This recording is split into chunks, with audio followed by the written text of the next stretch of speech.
السلام علیکم، نظر چوہان فوڈس نیو جرسی سے آپ کے ساتھ رابطے میں. یہ چھوٹی بیبی ہے جس کی کل پرسوں برتھ ڈے تھی اور ماشاءاللہ 1 سال کی ہو گئی ہے.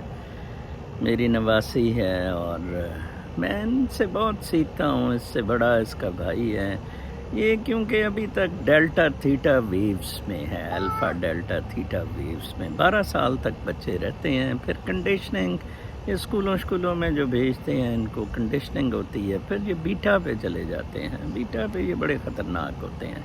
ہم روحانی لوگوں کے لیے یہ 12 سال کے نیچے بہت اچھے لگتے ہیں اور کھیلتے کھولتے. خیر، آج کا ٹاپک میرا صرف ترکی کے بارے میں، یہ اس کا شہباز شریف کا دورہ ہے. میں آپ کو بتاتا چلوں، اردگن کے بارے میں آپ لوگوں کے کچھ ہمیشہ خیالات رہے ہیں کہ یہ کوئی بڑا تیس مار خان آدمی ہے. بالکل ایسی بات نہیں ہے. اردگن بہت ہی منافق قسم کا شخص ہے، کننگ منافق. اور میں کہتا ہوں اگر شریف فیملی اور اردگن کا مقابلہ ہو تو بہت مشکل ہوگا کہنا کہ ان میں سے گندا کون ہے، غلیظ کون ہے، بدماش کون ہے. میرے بہت سارے ٹرکی میں جرنلسٹ دوست ہیں. میں آذربائیجان میں بھی جب ہوتا تھا تو ٹرکی کا بہت بڑا انفلوئنس ہے ادھر آذربائیجان میں. میں ان کو یورپ میں بھی ٹرکی والوں کو دیکھتا تھا. یہ پیسے کے بہت بڑے پجاری ہیں. میٹیریلزم ادھر بہت کوٹ کے مصطفیٰ کمال نے بھر دیا ہوا ہے. ٹھیک ہے جی.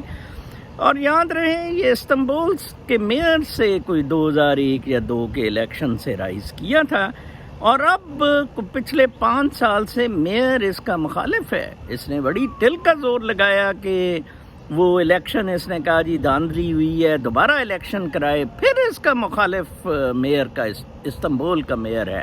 بنیادی طور پہ اب اس کے پاس کچھ نہیں رہا ہے بیچنے کے لیے، نہ ہی مسلمانوں کو، اسلامک ورلڈ کو، عرب ورلڈ کو، کسی کو کچھ نہیں. جو اسے آتا ہے یہ اپنا اس کے ساتھ مل جاتا ہے. اب اس کی انتہا کی کوشش ہے کہ یورپین یونین میں 2023 میں ٹرکی شامل ہو جائے، ای یو کا ایک بہت زبردست کنٹری بن جائے. اب آپ دیکھیں کتنی یہ منت، ترلے، بدماشیاں. یہ شہباز شریف کا دورہ بھی اسی کی چیز کی کڑی ہے. یہ سارے گند کے ڈھیر، یورپین یونین، یہ سارے کٹھے کٹھے ہو رہے ہیں بدماش اگینسٹ رشیا اینڈ چین، یوکرائن، جو کہ ریئل فورسز ہیں، پولینڈ وغیرہ. ٹھیک ہے نا جی.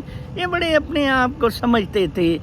تو لہٰذا شہباز شریف کا تو آپ کو پتہ ہے ادھر سے کعبہ لگ جاتا ہے، ایک کاروائی ہو جاتی ہے. وہ ویسٹیج کا میں تو پاکستان چھوڑ کے آ گیا ہوں. وہ رنگ روڈ سے آپ باہر نکلیں، ادھر رنگ روڈ سے آپ جی ڈی روڈ پر چڑھنے لگے، وہ ترکی کے وہ پلانٹ کے لیے ویسٹ کا گند پڑا ہوا ہے، پولوشن.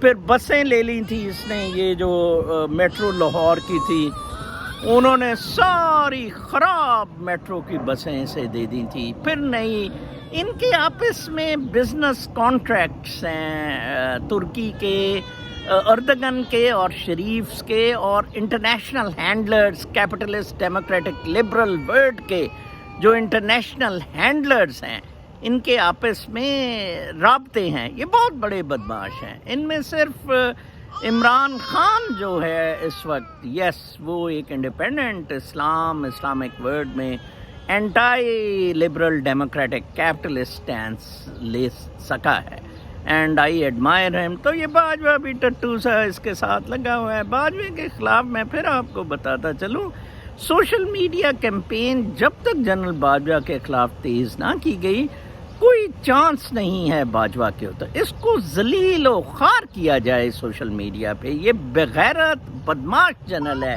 نیازی سے بھی 10,000 گنا زیادہ گندا. آج پھر شاید تیل بڑھا رہے ہیں، مہنگائی کا طوفان آ جائے گا، جسٹس سسٹم کولیپس کر چکا ہوا ہے. آج میں نے سنا ہے شاید وہ فرد جرم عائد کرنے کا رخوا رہا تھا رانا ثناء اللہ، وہ شاید سپریم کورٹ نے روکنے سے انکار کیا. سارے چور فراڈیے جنرل باجوہ نے اور سپریم کورٹ نے پاکستان پر مسلط کی ہیں. اپنا بہت خیال رکھیں. کل تک کے لیے اجازت. اللہ نے